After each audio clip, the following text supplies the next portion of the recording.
Sony's ZV cameras have always been great options for beginners and enthusiasts, and today they've gotten even better. Introducing Sony's ZV-E10 II APS-C mirrorless camera and the new EPZ f3.5 to 5.6 16 to 50mm OSS Mark II lens. It's been 3 years since the original ZV-E10, and the second version provides a healthy spec boost that narrows the gap between Sony's entry-level mirrorless cameras and their professional counterparts. The second ZV-E10 can record 4K 60p in the same 10-bit 422 codecs as the FX30 and FX3 cameras. It also features 14 stops of dynamic range, S-Cinetone, and S-Gamut 3 for content creators aspiring to produce more cinematic footage. Vloggers will also love that the on-screen display will rotate to accommodate vertical shooting. Sony's ZV-E10 Mark II uses a 26-megapixel APS-C Exmor-R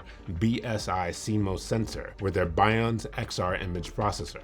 This combination helps the E10 II match the performance of their higher-end Alpha series cameras. The ZV-E10 II has an ISO range from 100 to 32,000 that can be extended to 50 to 102,400 for incredible low light performance. It can also capture up to 14 stops of dynamic range thanks to the inclusion of Sony's log picture profiles. Just be aware that the log profiles are designed for advanced filmmakers who use professional video editing software. Out of the camera, the picture is flat in order to preserve as much information as possible for editing. But with a LUT and a little bit of color grading, shooters will have everything they need to make creative choices. For users who want the professional look without having to color grade, the camera includes S-Cinetone and several customizable picture profiles that we'll circle back to later in the video. Another area where the ZV-E10 II overlaps with professional cameras is the recording codecs. The new ZV-E10 can record up to 4K 60p in the same XAVC-SI codecs as the FX30 and FX3.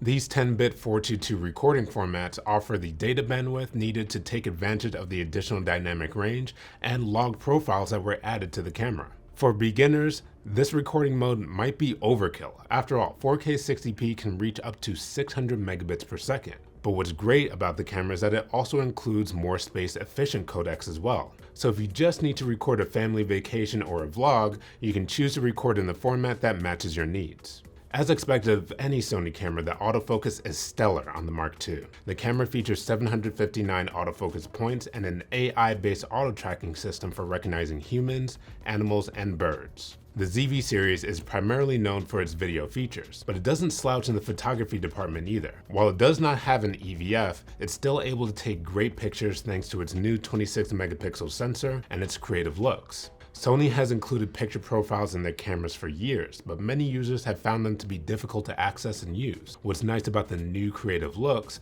is that you can access them without even entering the menu, and you can see the results on the LCD screen immediately. Navigation on the camera is probably one of the most improved aspects of the ZV-E10 Mark II. Between dedicated buttons and the interactive touchscreen, there are a lot of settings that are available without entering the camera's menu. Swiping left or right reveals options on either side of the camera for switching between creative looks, focus mode, cine-vlog mode, and more. Once you tap on one of the options, you can make changes right there on the screen. This works really well because of Sony's extremely responsive 3-inch touchscreen and the design of the layout. For the most part, if you can see it on the screen, you can tap on it and change it right then and there. The only exception is the top of the screen where it displays the resolution and/or frame rate. Sony's also finally included a feature that vertical shooters have been asking for a long time: vertical on-screen display. Now, when the camera is taking photos or video in a vertical orientation, the on-screen display will rotate to make the options easier to read and access. Whether taking portrait photos or creating content for social media, it's going to be much easier for content creators to access all the new touchscreen controls now that the on-screen display will rotate to accommodate their shooting style. The ZV-E10 II is slightly larger than its predecessor and yet slightly lighter.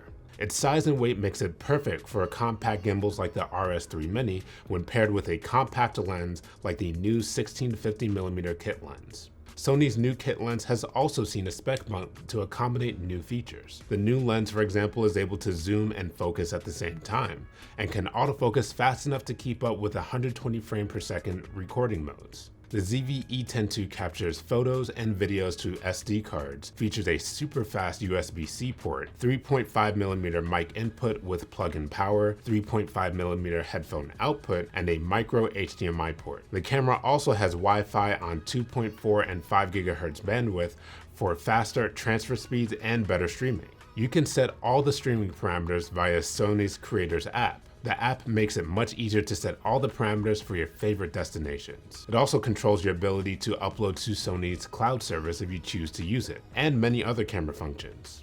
If you prefer to use a wired connection, the camera is also capable of streaming video via USB-C. The ZV-E10 II features a ton of improvements over the original camera. The second ZV-E10 is even easier to use while providing more room for amateurs to grow and develop their skills before needing to upgrade. Even after they upgrade, this new iteration has more in common with Sony's higher-end cameras than the original. FX30 and FX3 shooters who need an affordable backup camera can incorporate the ZV-E10 II into a shoot and get similar results because they can access the same recording modes, picture profiles, and even use the same batteries. That's saying a lot for an entry-level camera. Sony's ZV-E10 II is an excellent camera for content creators who want a compact, easy-to-use camera that can grow with them as they develop their skills. What are your thoughts on Sony's ZV-E10 Mark II APS-C mirrorless camera and the EPZ 16-50mm OSS Mark II lens? Can you see yourself using this camera on your next vacation? Let us know in the comments below. I'm Jabari with B&H. Have an awesome day.